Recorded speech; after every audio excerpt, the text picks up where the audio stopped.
You're listening to Experience Imagination, a themed entertainment design podcast presented by Falcon's Creative Group. Every episode, we discuss a new topic with a panel of creative professionals. Hi, I'm Cecil McPurry, President and Chief Creative Officer of Falcons. Welcome to our final episode of the year. I'm your host, Audrey DeLong. Because it's the holiday season, we wanted to do something special for this podcast and focus on entertainment that gives back.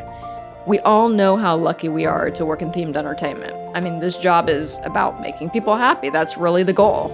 What we create at Falcons is definitely a form of escapism, but it goes beyond that. It's about forging lasting memories, engaging people on unexpected levels, and perhaps even giving them a different perspective, whether it's about the environment, animals, the interconnectedness of humanity, whatever it may be. There are so many projects that we've been a part of that are socially conscious. They have a heart, they have morality at the center, they seek ways to include every type of person imaginable. And you know what? We love engaging with other organizations who think the same way we do. One of those is Give Kids the World Village, right here in Central Florida. I'll be joined by their Assistant Director of Development, Elise Boyles, who will tell us about this special nonprofit's mission and some of the absolutely amazing ways they embrace the concept of entertainment giving back. I'll speak with Tara Stowinski, who is the President, CEO, and Chief Scientific Officer of the Dian Fossey Gorilla Fund. Falcons collaborated with Tara and her incredibly dedicated team to develop an interactive called Gorilla Chat. We're gonna hear what Tara's been up to lately in Rwanda. And we'll also talk to Cole Neesmith, Executive Director of the Creative City Project and co-founder and Chief Creative Officer of the Memoir Agency. He is heavily involved in the Orlando arts community and always has a lot of exciting things going on, so that's going to be a riveting conversation. It's an embarrassment of riches, you could say.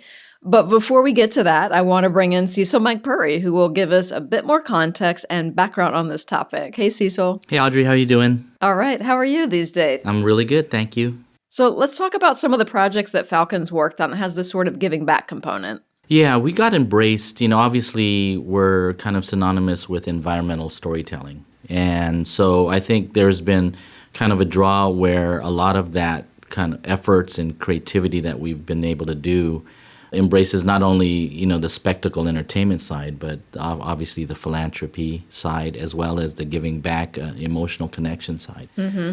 And so I think there's been a lot of projects. I can't even think about the quantities of them, but obviously the ones that are on the panel today that you're going to be speaking with are ones that we were involved with, and I think are quite significant in awareness and in giving back to the planet. And National Geographic obviously comes to mind as one of the ones that are kind of the forefront of giving back and understanding and educating those to understand how people can make a difference. Yeah, perfect. All right. Well, thanks for helping us set this up. At the end of the conversation today, we're going to speak with Yvette Whitaker and Crystal Famey from our own Falcons office, but we'll get to the interviews next. Thank you, Cecil. You're welcome. It's my pleasure now to welcome Elise Boyles from Give Kids the World Village. Thanks for being on the show. Thank you for having me. Elise, I want to go back in time to the founding of Give Kids the World. How did this get started? So Give Kids the World was founded in 1986 by Henry Landworth. So Henry was actually in the concentration camps in Germany, and he did not have much of a childhood. And then he came over to America and he spent a lot of time with hotels. Actually, he worked on the Space Coast and befriended a lot of the astronauts there who were, and many still are, good friends of the village. And then he came to Central Florida and he worked at a Holiday Inn down the road. And there was a little girl named Amy, and she had a wish to go to Disney World. And there was nothing like us at the time. So he had organized to get her here to fulfill her wish, as she had leukemia, to come to Disney World. And it took over a week to make the arrangements. And sadly, Amy did not make it. So after that time, Henry made a vow that that would never happen to another child. So then he founded Give Kids the World Village. That's amazing. And tell us what this nonprofit does today for kids and their families. So we fulfill every other wish in the world. So children with critical illnesses will come and stay with us for week-long cost-free vacations. Any child that has a wish to visit any of the Central Florida attractions, so be it going to Disney World or meeting a minion or meeting a unicorn or a knight or anything like that, they will come and stay with us. And we work with over 200 wish-granting organizations. And we serve families from every single state, as well as 76 countries around the world. And they will send their wish children here, and we just give them the week of their lives. Okay, so tell us about the venue itself. Like when you get there, how many things are like actually on the property? What are the accommodations like? Do they get like all they can eat food? Yes to all the above. So Give Kids the World is 89 acres. We're very large. A lot of people don't know about us, and it's hard to explain it until you see it. But we are just this whimsical storybook resort is the best phrase for it. But we have a 7-hole dinosaur-themed putt-putt course. We have a movie theater. We have a Legoland-themed room. We have a gingerbread house. We have a castle of miracles that looks like a giant mushroom. We have 4 wheelchair accessible attractions. We have a giant accessible pool complete with a pirate ship. We have a horseback riding corral. We have a Candyland themed playground. And all of our families will come and they get to enjoy all of that. Breakfast, lunch, and dinner, and ice cream all day, every day, starting at 7:30 in the morning. Sign me up. Yeah, I have it way too often. And they stay with us in these gorgeous villas, many that look like castles, for the week. And transportation is provided to and from the theme parks. And tickets are in-kind donated from our theme park partners. And there's nothing that they have to pay for while they're here. We try to make it as fun and stress-free as we possibly can for these families. Yeah, absolutely. And let's talk about the numbers a little bit. How many families visit weekly, yearly, and is there an overall number that you've been keeping track of all these years? So we have served more than 177,000 families at Give Kids the World Village and growing. Last year, due to COVID, we did have to shut down for 10 months. It was a very sad 10 months here, but we welcomed families back January 17th of this year. And slowly but surely, we are getting those numbers back. So we have 166 villas here at the village. So that means we can hold up to 166 villas or families at a time. And I can't wait until we're back to full capacity. We are ready to start welcoming everyone back. Yeah, definitely. I'm sure. So it sounds like it takes a lot of resources to keep all of this running, all of the villas going. How is this funded? So we are a small but mighty team here at the village. We have just over 100 staff members, but the biggest thing that we rely on here are our volunteers. When we are at full capacity, we have 1,800 volunteers that we need every single week. Oh. We also rely very heavily on our sponsors and our donors here at the village, and that's a big part of my role here. Yeah, you mentioned the themed entertainment industry a couple times and having attractions on site. So especially in Orlando with so much of that going on and so many companies, I'm guessing they play a big role in the success of the village as well. I mean, what are some of the ways that companies contribute? So Disney, Universal, and SeaWorld are some of our biggest and our founding partners. Every single family that comes on site is able to go to those theme parks and more. There's Legoland, there's Gatorland, there's Medieval Times. So anything that the families want to do while they're here, those theme parks take care of that at no cost to us or our families. Even more than that, a lot of the venues here at the village, the beautiful whimsical spaces, those were designed and built by many of our theme park partners. So they are essential to what we do and how we do it, and they sponsor our events throughout the year. There's just numerous contributions by these large partners to keep us going. And there's other ways, too, that the village raises money within the community. Tell us about some of the incredible events you have during the year. I lead our special events team here at the village, and we do quite a few very fun and very unique events throughout the year. So we have our annual Black and White Gala, and we also do an event where we rappel over the edge of the Hyatt Regency. So that's not something you see every day. We did a golf tournament. We have smaller events throughout the year as well. But our biggest event is our Night of a Million Lights. So we premiered that last year and welcomed 90,000 guests to the village to see who we are and what we do. And it was the biggest fundraiser we've ever had. We are best kept secret in Central Florida, and we don't want to be. We want everyone to know who we are and what we do and the families that we serve. So it's really been a great way to tell the world that we exist and come see us and what we do and what we're able to provide to our families and tell their story. How many nights does that run? 52 nights. So November 12th through January 2nd. Oh, there's a lot of opportunity to go. Yes. There are still tickets available. They are selling out, though, which is very exciting. Definitely a good way to get the word out. And I think I read this recently. It was voted one of the best things to do in Orlando. Is that right? It is, yes. And then last year, USA Today named us the number one thing to do in Orlando. That's amazing. The tagline of Give Kids the World Village is, where happiness inspires hope. What does that mean to you personally? Oh, goodness. Everything. It is the perfect representation of what we do. For example, we have a family, Gavin and Stacy, and their wish trip. Gavin used to suffer from seizures constantly. And since his wish trip about 2 years ago, he has not had a seizure since. Wow. So that just sort of speaks to what the experience being at Give Kids the World is. You know, we don't have medical services on site. Our children are surrounded by that all day, every day. And we want them to come here and feel as though this is something special. This is something different. I don't need to worry about why I'm sick or why I'm here. I'm just here to have fun. And there's nothing they can't do at the village. So they go to a lot of other places and they might not be able to ride the carousel or get in the pool or see the ice cream if they're in a wheelchair. So we think about all of those little details and are able to personalize every child's experience. Even the families, it's sort of a break from all of that. They forget about all of it because they just completely get immersed in what this place is. That's absolutely right. And you guys do such a great job. Just congratulations for the success of Night of a Million Lights. I'm looking forward to seeing that myself and looking forward to seeing what else you guys come up with in the future. Yeah, thank you so much. We get ready for it. We're constantly thinking of new fun things to do. All right. Well, thanks for being with us and taking time out of your busy schedule. Yeah, thank you so much for having me. All right. Remember, there are many ways to get involved with this worthy cause. Visit gktw.org/help for more information.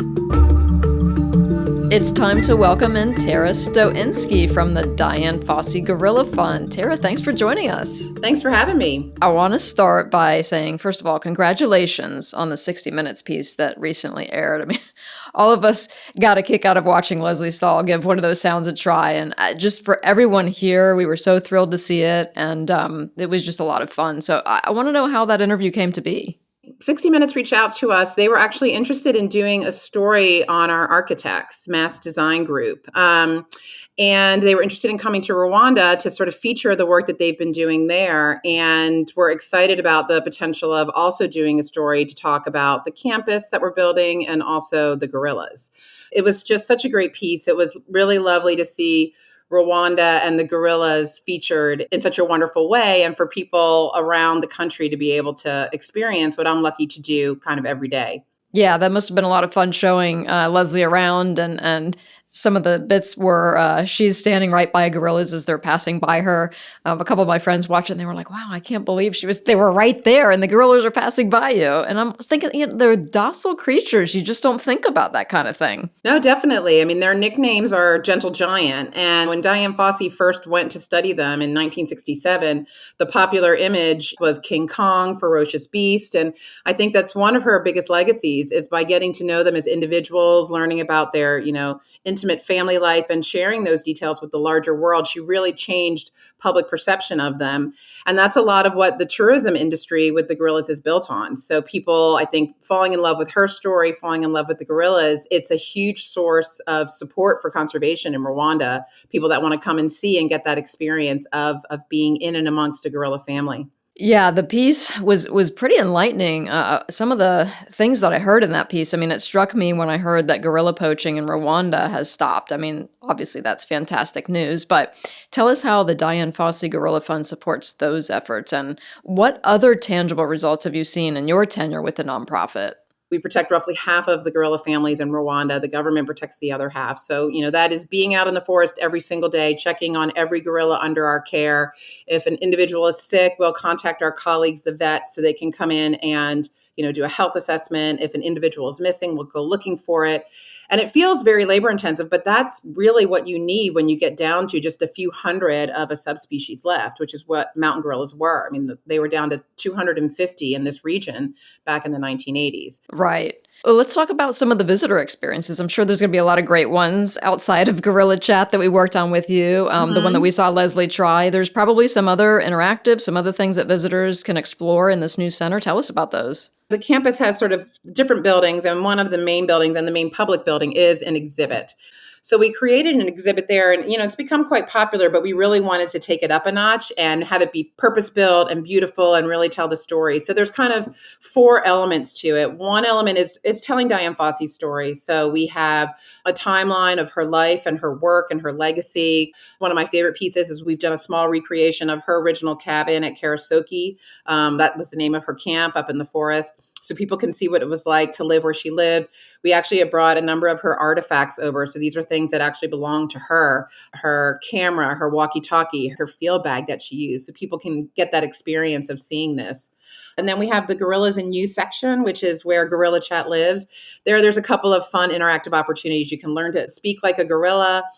We have the opportunity to do virtual reality in that space.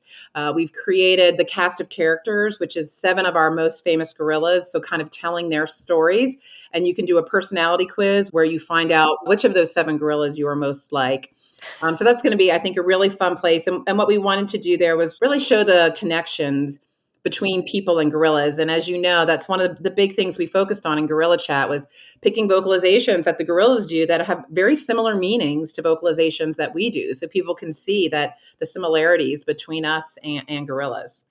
That's right. I mean, there is that big educational component. So really when students come in, I'm guessing like a lot of student groups will come in, maybe take field trips here to the center. They're going to be educated on mountain gorillas. I just want to know, somebody that has spent their career dedicated to conservation, tell us what that's like for you to see all of these people, these generations being educated about mountain gorillas.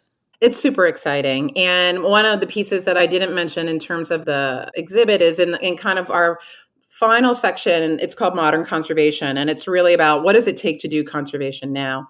And one of my favorite elements of that is we have the Gorilla Game Changers wall. And so it's all people in Rwanda who have dedicated their lives to saving gorillas. There's so many different phases of conservation, and I'm very excited for young Rwandans to come to this campus and go to this wall and see themselves reflected on this wall and know that they can also be game changers, whether it be for gorillas or another species or just the environment as a whole. I'm very, very excited for the first students to arrive on campus. Yeah, I'm excited for you because one of the things about conservation, especially just looking at the future down the road, is a lot of it can be depressing. A lot of people are Debbie Downers about it. Mm-hmm. There's not a lot of focus on all the good that's happening in the conservation world and saving species. So I'm glad you got this spotlight, and I'm just so thrilled that other people are going to be able to experience it in Rwanda. Yeah, me too. And I agree with you. I think, sadly, it's the truth. The news about the environment is not good. We have over 1 million species threatened with extinction. But what I love about mountain gorillas is I think it shows a roadmap that, conservation doesn't happen overnight. And as we already talked about, it doesn't happen in a vacuum. And if we collaborate and, if we don't give up, mountain gorillas really show that you can change the tide for a species. Dian Fossey thought that they would be extinct before the year 2000. And instead, they are the only great ape on the planet that is increasing in number. So it's an amazing, amazing conservation success story. And I think there's a lot of lessons learned just in terms of the amount of effort and time that it takes to turn that boat, but once you turn it, you can't give up. And that's the other message I think that's really important is that while mountain gorillas are a success, they are a fragile success. There are 1,000 of them left on the planet now. So we can't take our foot off the gas at this point in time. Oh, absolutely.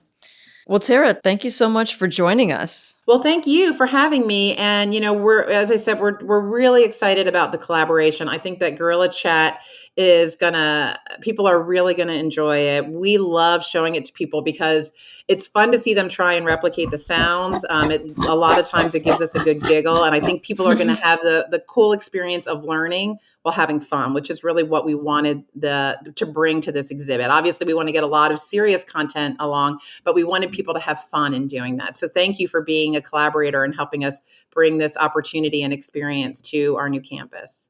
Trust me, it was a pleasure. I mean, my role on it, I got to see a lot of people testing it out on a daily basis. And like you said, it was, giggles galore. We Yeah. really enjoyed it. Fabulous. To learn more about the Dian Fossey Gorilla Fund, go to gorillafund.org. He's been named one of Orlando Magazine's 50 most powerful people in Orlando. Mr. Cole Neesmith, welcome back to Experience Imagination. It is always a joy to be here. Thank you. Well, I know you always have a lot going on, so tell us what you've been up to in 2021. In the end of 2020, beginning of 2021, we launched a brand new immersive holiday light event called Dazzling Nights here in Orlando. And then we also started experimenting with some new experiences in theater in outdoor spaces. Our first foray into that was a show called Bright Young Things that happened over about 10 city blocks in downtown Orlando in October of 2020.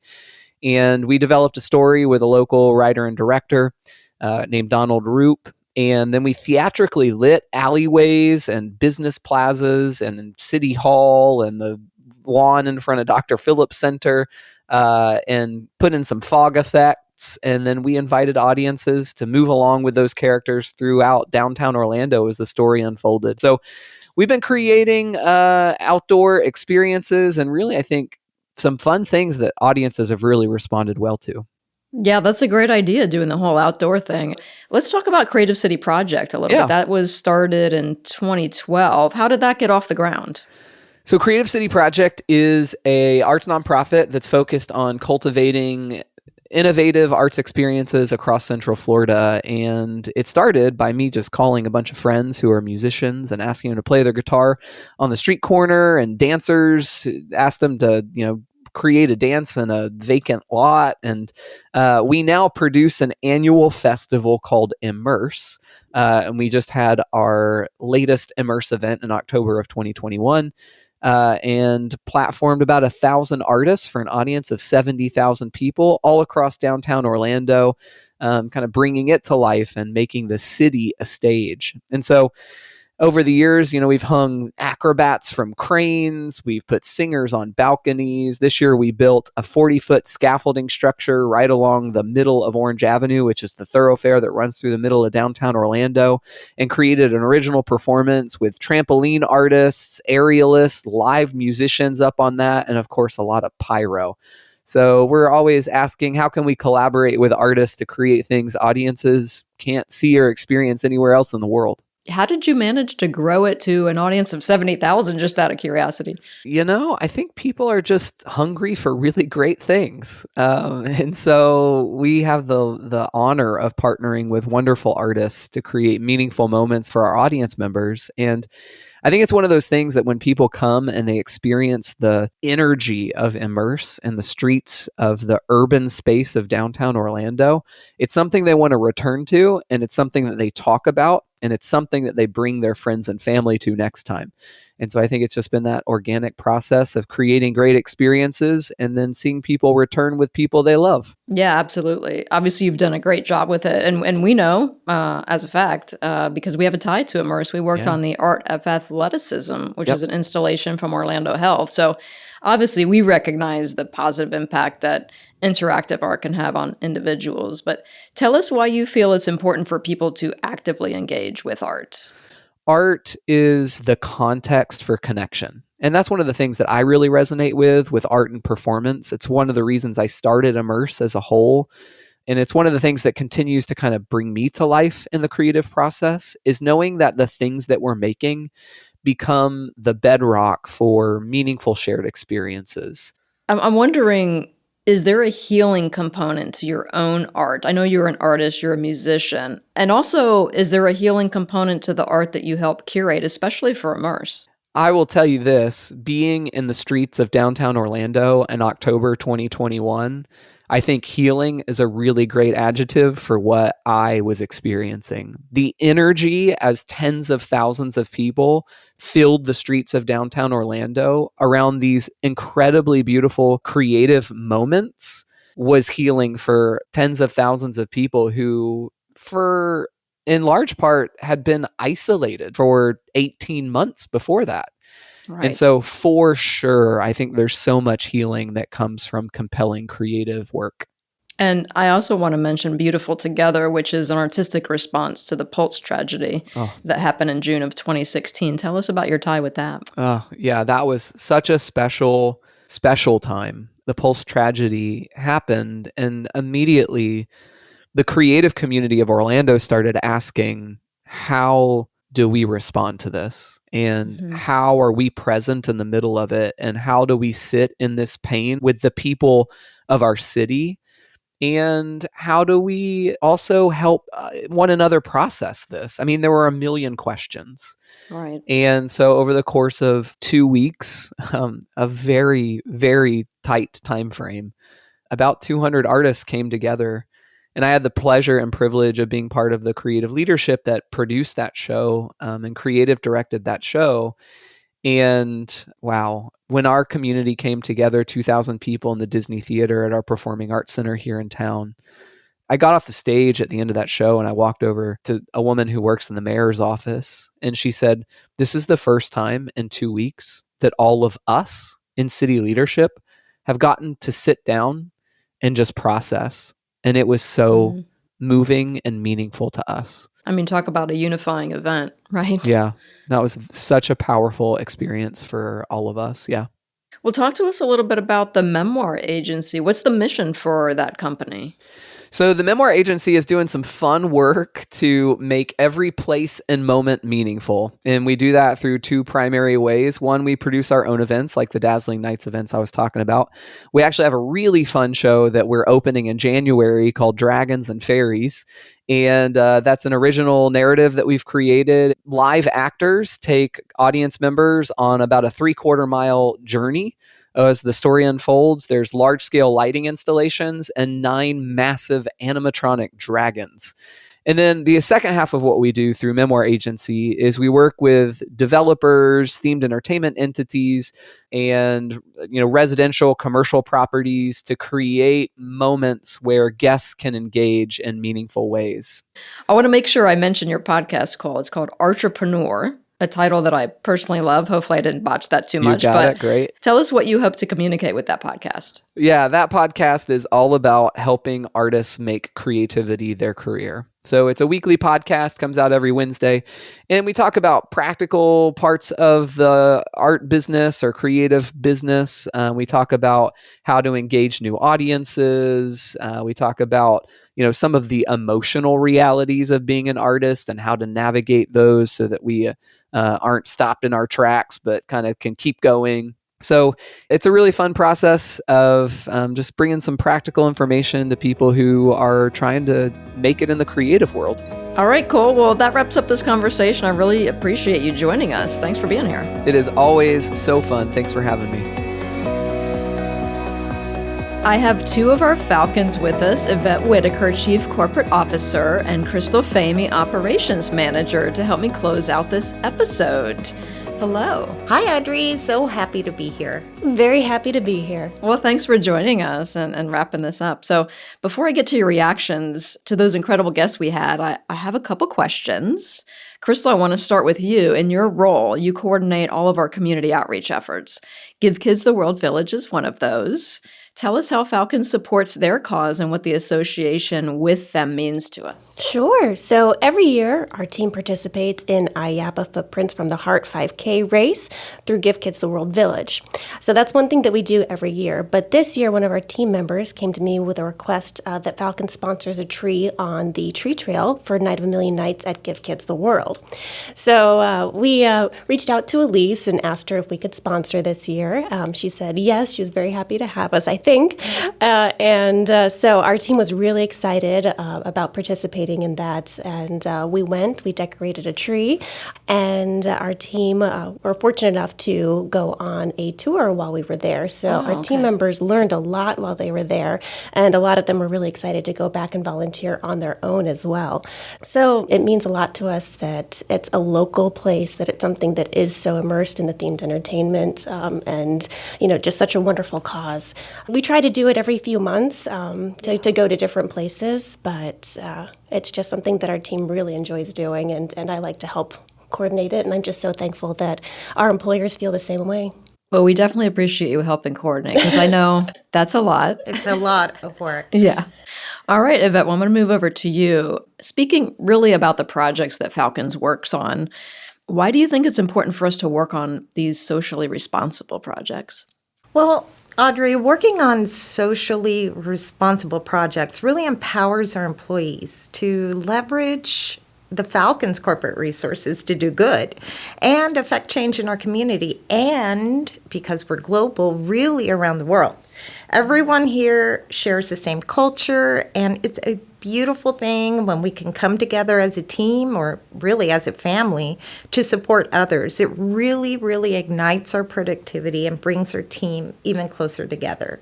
So hopefully we'll be doing a lot more of that in our future, and it's something very, very dear to our heart. We just enjoy doing it.